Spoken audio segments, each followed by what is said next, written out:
Hey guys, what's up? It's me, Thomas. Today we're back here with, well, Internet Historian again. So, this was uploaded, I think, a few weeks back. Just double checking. Yeah, over a week ago. So, finally caught up to it. So, here we are. It's on Oddities for the fancy life. So, I'm guessing jewelry, the tigers, animals, I don't know. I'm actually kind of curious about these oddities it's going to pull up. So, alright, Historian, let's see what you got today. Be sure to like, subscribe for more. Hope you enjoy. Let's check it out. Brought to you by NordVPN. Here we go. Yep. F3ncy. Oh, hi. Oh. It's you. What'd I do? You've completed the crash course on theatre and wine, have you? Feeling smug, are we? And don't worry, Deserving did of the other love, stuff. perhaps? Worthy of eye contact. That's cute. But there's still a lot more work to be done. Oh boy, what is it now? Look here. Huh? These shoes are made from real shoes. Italian leather. Is This it? bag is made from the leather of real Italians. Not impressed? How about are you a this cannibal? fur coat? mean, It's made from the wolf of Wall Street. An Xbox with the original PT demo still installed. A signed first edition copy of Moby Dick with its little-known sequel, Moby Balls. Jeez. And last but not least, the squid There we go. from Squid Game. Don't you get it? Here we go. The oddities. Weird stuff.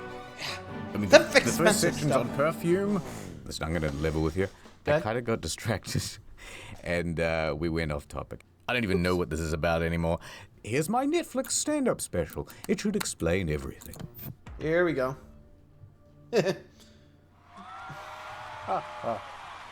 That's going to be a hard act to follow. That Kramer guy has some very good one-liners.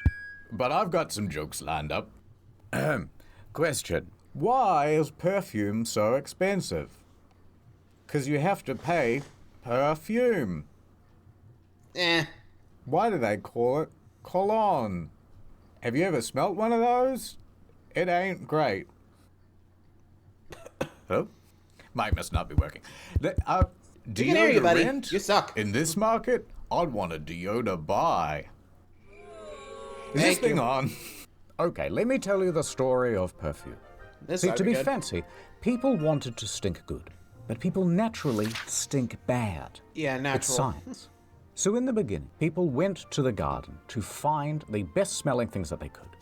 Here's a photo of the oldest perfume bottle ever found. Wow, cypress. And what's 4,000 inside? years ago.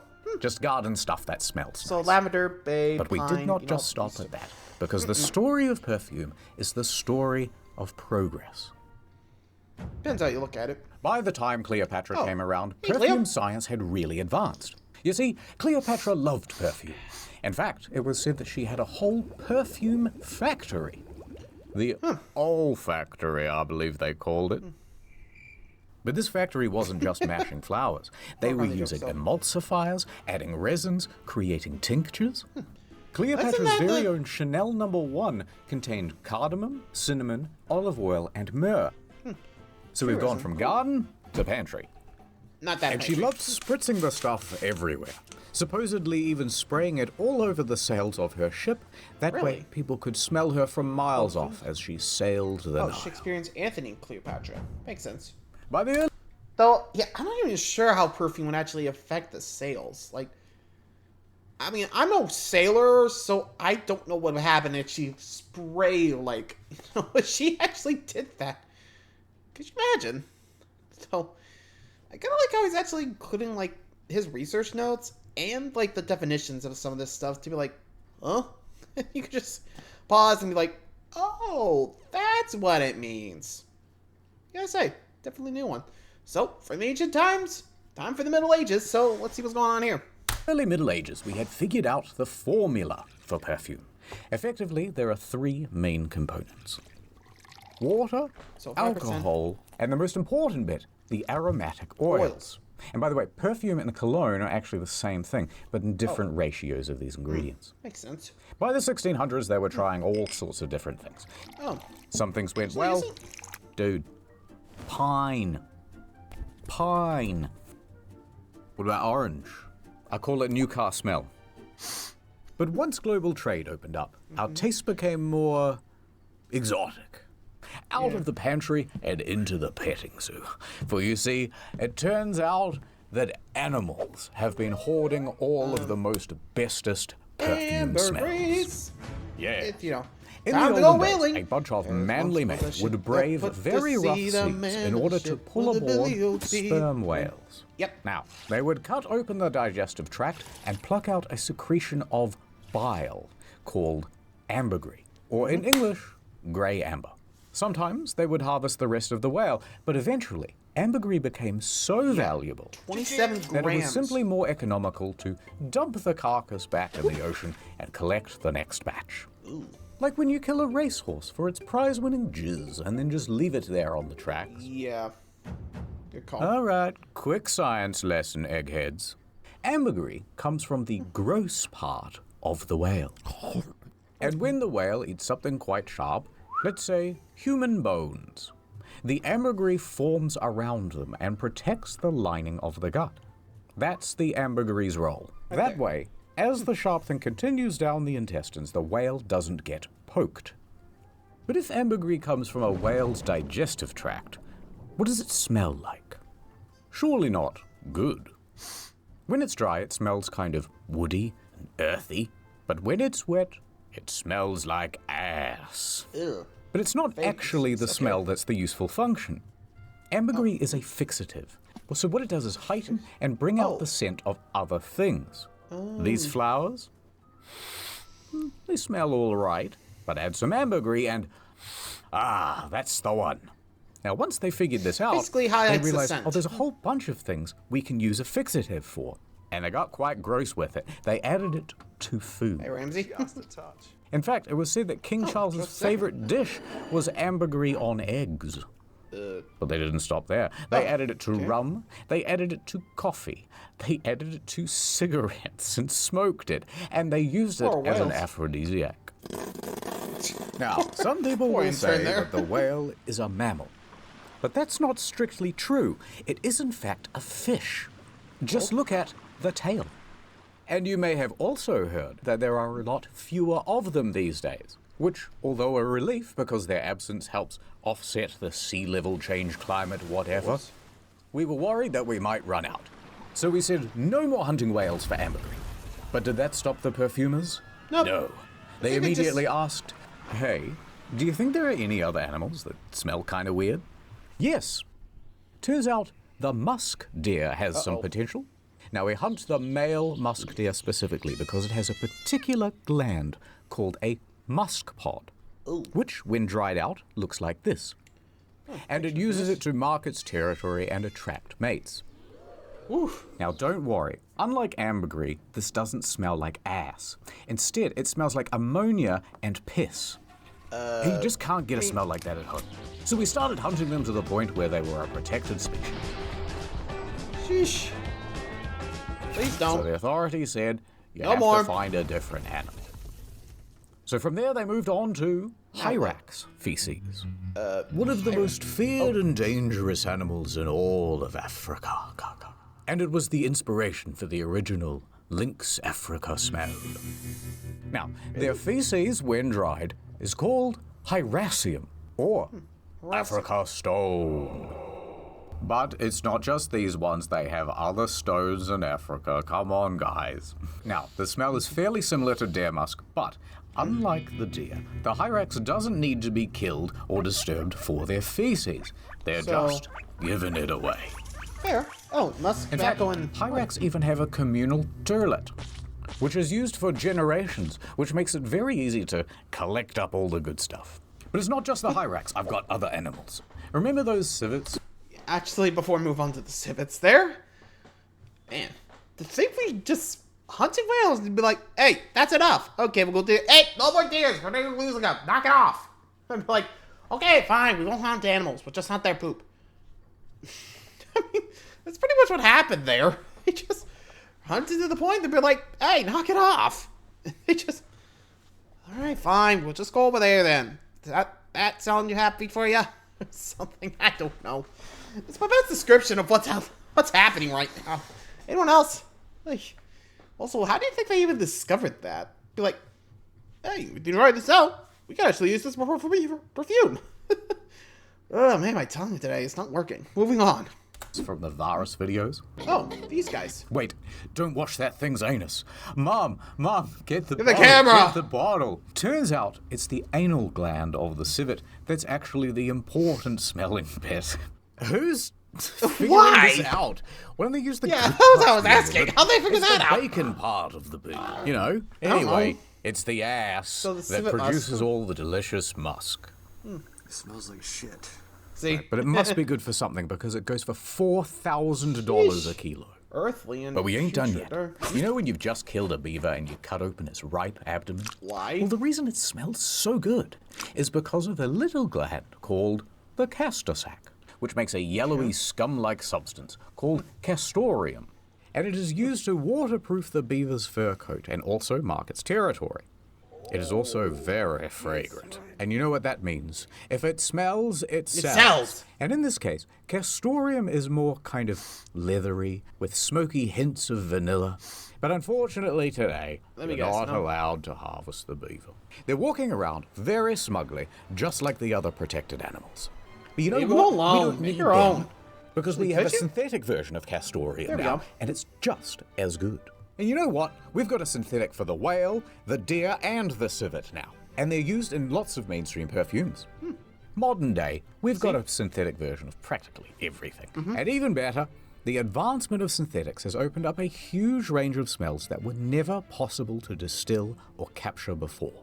And the result is some very silly perfumes. You know that bacon bit of the pig? We got that now. Bacon. Windex smelling. Pretty much anything you can think of, really. Someone has And created toast a and fragrance cheese? of it. Oh yeah, in Burger King. In too. some instances, we're even beating nature herself. For example, you know those roses that you get at the florist? And then people go, these smell beautiful. But actually, those roses are not bred to smell good. They're so specialized for good looks, longevity, and disease resistance that they've practically altogether lost their smell. So often what the florist will do is add an additional scent to the flower post-picking. And typically a synthetic rose perfume is used because it lasts longer and doesn't dry out the flower. Yep, we're just that good. And what's the future for perfumes? Well, what you got? Well, I don't know. We won't But know. what I do know is it's going to involve some comedy gold. Anyway, where was I? Oh, yeah. My Ad time? wife asked me for Chanel No. 5, and I was like, not right now. I'm watching the football. How do you not boot off? On the television. You know what? I am going to say it. If it's good enough for Kramer, it's good enough for me. Don't do it. Don't. Ad time. Oh. This Christmas, she works in the big city. Busy professional. My career, this and that. But she's going home for Christmas. Small towns are the worst. I'm a big city career What the- gal. Oh, ow. Oh my god, are you okay? I am now. And she's about to learn the meaning of Nordmas. The most VPNist time of year with a 30-day Nordmas, money-back okay. guarantee if you go to nordvpn.com/internethistorian. Now what? Soon I will have installed public Wi-Fi in all of Nordville, and once they use it, their private data will be exposed. Governor Craven's got this town by the baubles, and I can't believe that big city company you work for works with him. Come on, we have to put up the Nordmas lights for the big Nordmas festival. What? Let's go ice skating. What? He's so cute, but I'm a city girl. Girl, you sound like you're in love. I thought I knew what Nordmas meant, but it means nothing without you. It's like the end of March. It's always Nordmas time of year with Nord's huge discount on a 2-year plan. Use the URL. and 4 extra months, so help yourselves, guys. Money back guarantee is the best VPN in town. Now I love small town, and I'm in love with Nordman, but I can't leave behind big city Korea. True love and a really good VPN don't come around too much. Every Christmas gotta movie take a ever. chance. Lit. Boss, I don't care about making partner at the firm anymore. I've found my new home. Big public Wi-Fi is spreading across the city. Nordmus will be ruined. Ho, ho, ho. Hi, Santa. Need a hand? How are we gonna stop him, Nordman? With this Nord-themed brick. With a brick. Ow. I love you, Nordman. And I love you, Who big just city committed a woman. felon? Let's go home and watch the international Netflix catalog. It's a Nordmus miracle. Go to I saw that coming. Internet historian to get a Well, you guys huge know I didn't deal watch on the video, 2-year plan Han. plus Well, 4 you know how bonus I do. Nordmus months. Ad's over. You know, that ad makes me think about the time I nearly had a wife. Feels like a lifetime ago now. So, I was in Japan, living the digital nomad lifestyle. I had a startup selling seashells down by the seashore. But I broke the one rule of being a digital nomad. I got mad. Digitally. And that's when I saw her. It was love at first sight. I remember Mermaid? her laugh. Her touch. ew. Every morning, breakfast in bed. With the But the cigarette. truth was, I had no money. We couldn't live on love alone. So I left. I sought out. Uh-oh. Wait, is it? Okay. I can't tell if this is the video or... And I Oh, bet never you're mind, there we wondering go. how I finally struck it rich. Okay. I'm Well, guessing there was a truth copyright is- thing, but oh well. I'm the guy who invented the Joe Rogan podcast. Wow. Once I became a gajillionaire, I went back to that beach to try and find her. But instead, I You had hit her. her with my boat. Oops. We never found her body. Did you eat She her? had a secret. One she took to her grave that I was sworn not to tell. She's not around, so... Dude, she was a mermaid! Come on, champ, we're going to Japan. And here's where it all begins. In the year 2022. Oh, that's It's like a Tuesday, probably. And local folklore researcher Hiroshi Kinoshita is looking up some Kinoshita. fantastical animals in the National Yokai Dictionary. The It's like the bestiary from Witcher, right? And he comes across a photo negative Yingyo. of a mermaid mummy. Oh my god, he says Wait, wasn't in that a fake Japanese. one? Upon seeing the mermaid, he knows that he must track it down. He must form a team. Researchers, assemble! so he gets together the best damn crew that he can Okay, from the this University of Science and Arts at the Okayama Prefecture. Hiroshiki University. And he plans to track down the mermaid mummy, wherever it has escaped to. Now, it doesn't take him long to figure out that it's being held at the Inuin Temple in Asakuchi. You know the one. So he struts up to the sacred building. Inuin And there Temple. at the back of the temple is a fireproof safe. And inside of that is an old wooden box. And inside the old wooden box Found was the mermaid. Use those by We pulling found the it. box We for the found a last 4 real years. one. But where did it come from? Well, alongside the mermaid was a note that dated back from 1903, and it said, a dried human fish, aka Ningyo, was caught almost 300 years ago And over again, in the period, seas so of not Tosa. exact date. It was then dried out and taken to Osaka. And from there, it was passed around to many different people until it arrived at the temple. Now, the Ningyo have an important history in Japan, and sightings of these half-fish, half-human creatures have cropped up all across the country. Kinoshita himself had personally tracked down 13 of them, all across Japan, usually kept in museums and temples. However, what you might not know is that traditionally they have been associated with bad omens. Aye. And everyone knows the infamous tale of Yao Bikuni. But I'll recite it to you just in case. So the story is that one day, a poor fisherman catches the biggest fish of his life. Oh, the It was dragon a strange temple. looking I think I fish. remember. And its head was almost human-like. But he brought the fish home and invited all of his friends and family to come over for a feast to celebrate his largest catch. You know, he's got his arms stretched out like this. He's like, it was this big. No, it was this big. I swear, it was this big. During dinner, one of the guests sneaks into the kitchen to see just how big it was. This big? I can't believe it. And he discovers that it is actually a niño. Oh no, he says in perfect Japanese. Now he quickly warns the other guests, don't eat it. And he warns them just in time. Teishi! They've got their fork, like right up to their mouth. Teishi eating that. Teishi, don't do it. They throw all their food away. Let's just have some rice and drink the night away. Okay, so they do. And they have a lovely evening.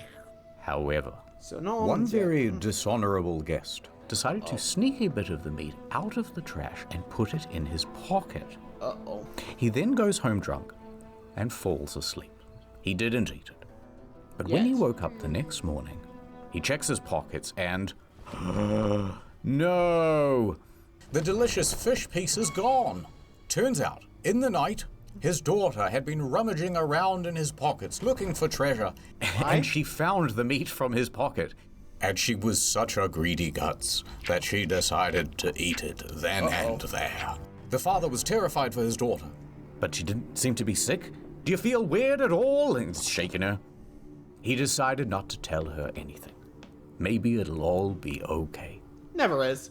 However, $5 says that one's gonna be a Niño too. Or at least that's how I think that's gonna happen. I don't know. I never read the tale before you asked, so even I'm not too sure what's gonna happen. So, place your bets. The guy's got a theory, but my guess, she turns into a Niño too. I mean, remember Bad Omens, so eat them, become them, I guess. Literally, you are what you eat. Let's see. From that day forward, the daughter never aged. That's right.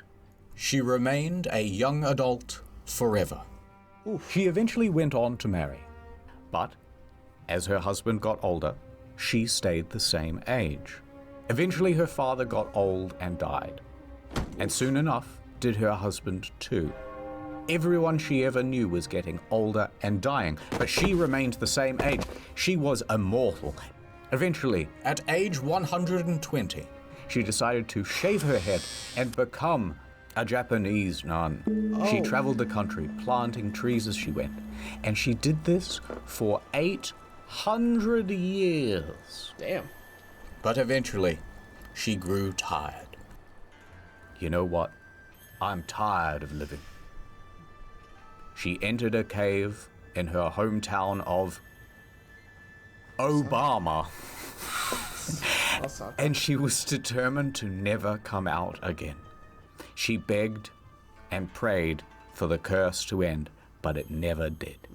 She sat in that cave for so long that she turned to stone. Damn. And today, at the Kuinji Temple in Obama, remains the cave that Yao Bakuni entered.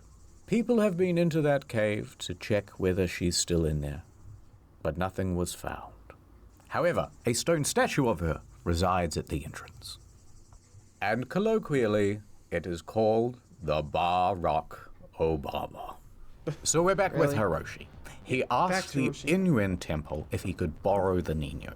Why? Look, let me do a little CT scan on it, right? And they agreed. Hiroshi hands the Niño to a team of scientists, and they get to work. They do their tests. Beep, beep, boop.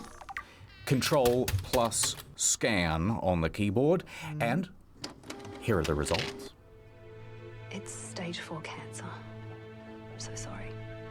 No, not that. No, but really, turns out the Niño dates back to the 1800s.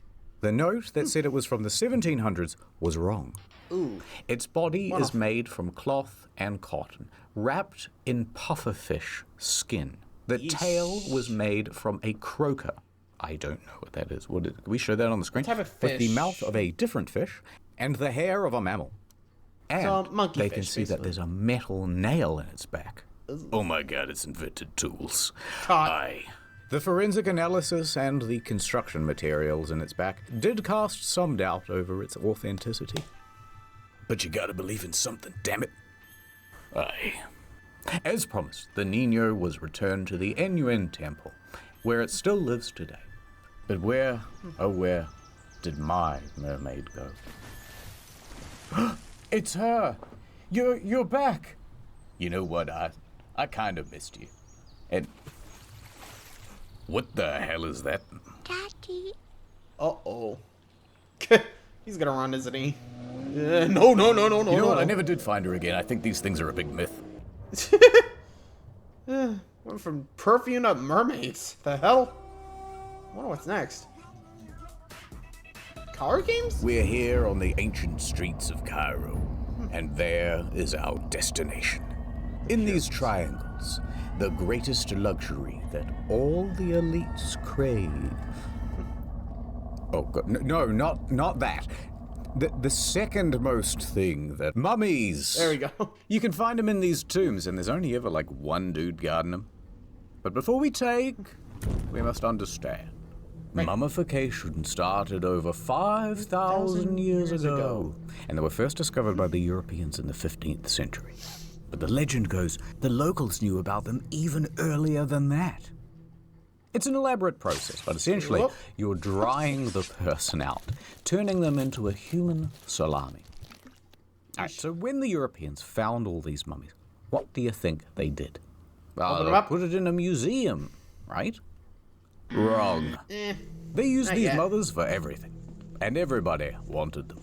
What do you mean they used them for everything? Well, fancy people would take whole mummies and show them off to their friends at fancy dinners. To really show off the owner's wealth, they would sometimes unwrap them too.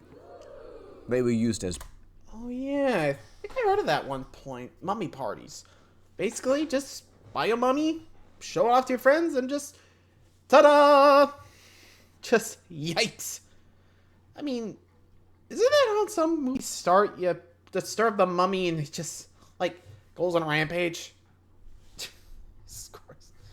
Don't imagine just buying a mummy, or at least going to a party and be like, hey, I got a cool trick. We're gonna go unwrap a mummy. Who's with me? Just, I don't know if I want to hang out with that friend. I'm gonna be like, you know what? I'm gonna dip. Bye, weirdos. But again, with a lot of money, you can pretty much be all much of a weirdo you want to be. Oh, yeah. Alright, moving along. Paint. They call this mummy brown, by the way. They were used as fertilizer. Oh man, talk about supercharging your soil. They were even consumed. Don't mind if I do. Don't eat. No, not like this. By grinding them up into powder and taking them like a herbal supplement, which What? they called mumia. But with Mumia? such high demand for your mum, after a while, they began to run out of stock. Uh-oh. They were becoming rarer and rarer to find. They were being gobbled off the face of the earth. Yikes. So the authorities passed Yeah, a bunch of please laws stop to eating the protect dead mummies people. from becoming altogether extinct. These are the last two of their species, and they're both male, but they won't mate. That's not how... No. But the mummy is much like the Tasmanian tiger. Every once in a while, one will just kinda Pop up? show up and prove that they're not altogether extinct. Open the door. The year 2013. Oh? The location, Deifuls in Germany? northwest Germany. We are at the Kettler household, owned by grandfather Kettler, who is Kettlers. now dead. But he had a son, Lutz Kettler, and Lutz Kettler also had a son, Alexander Kettler, and they are both there at the house. Where's this going? After a rainy day, there was a leak in the roof. So 10-year-old Kettler gets I'll go up check into it out. the attic to explore.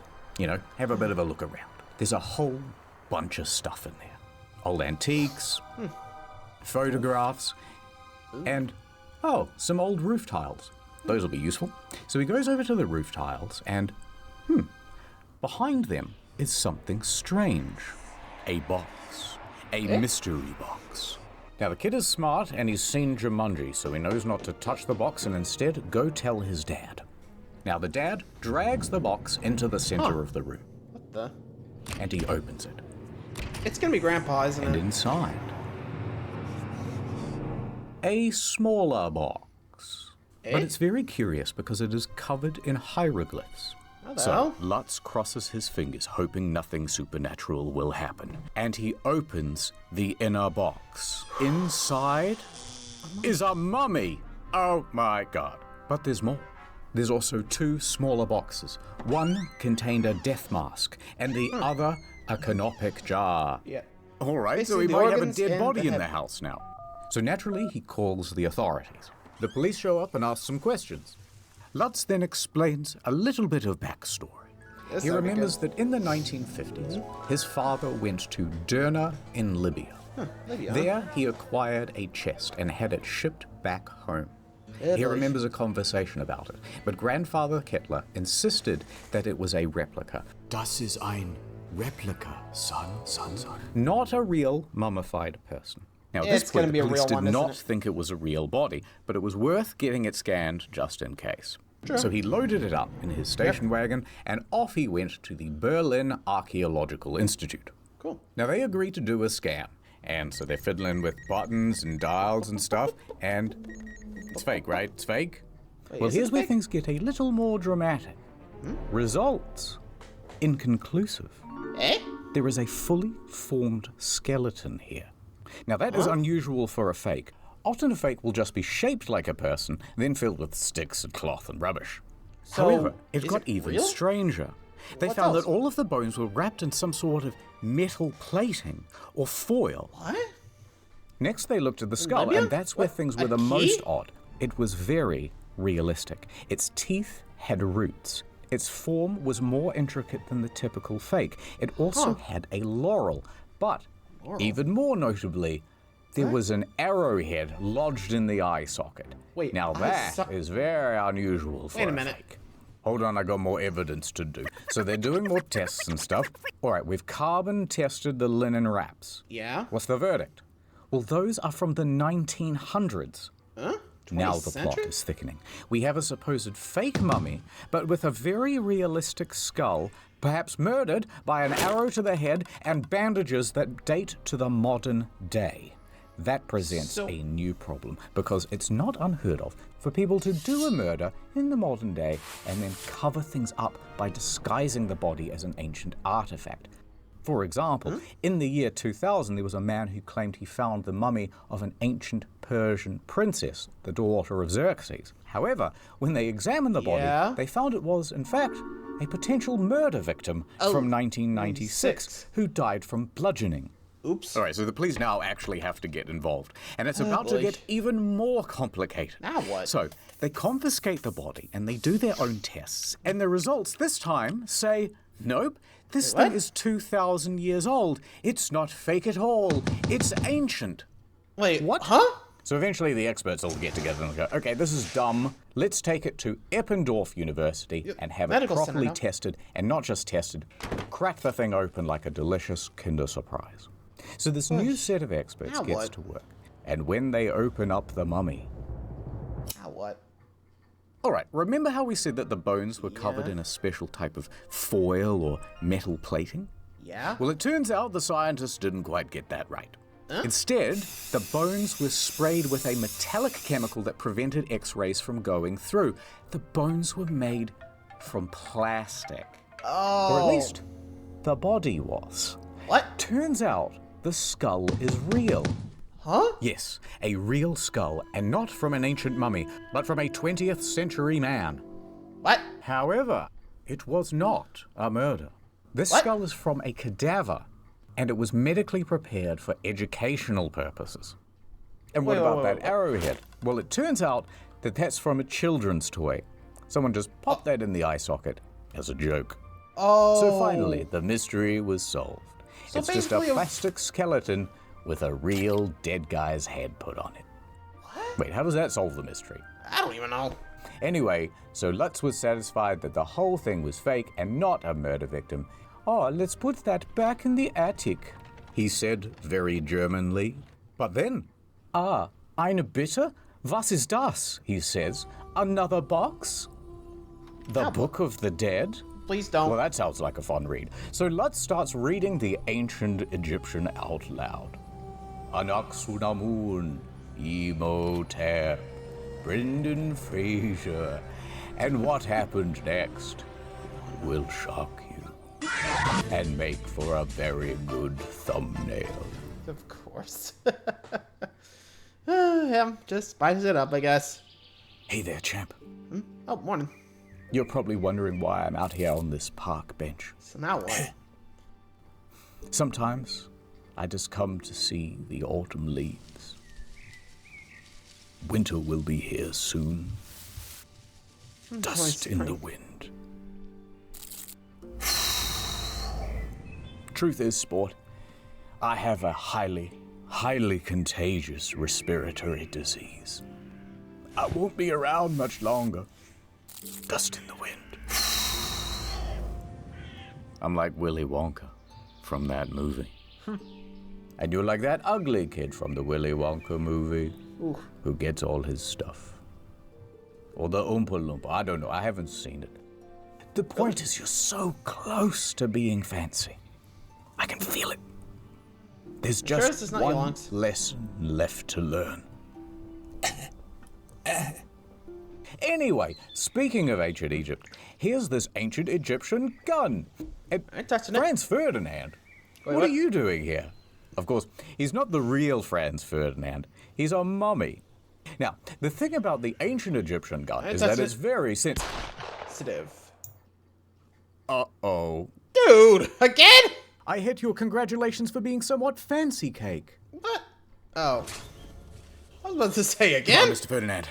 We've got to clean this up before the Park Services Commission hears about this, and they make another complaint. Again? Right, we're almost done with the series, and then it's back to the usual content.